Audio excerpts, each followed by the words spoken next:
начать, и как сказать, слушай, может завтра, может начать, нет, все прощай.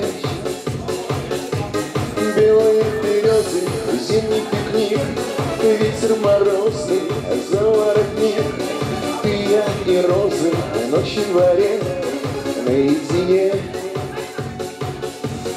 Золотой упала с неба звезда, что не загадала, но как всегда ты меня, конечно, не изменишь.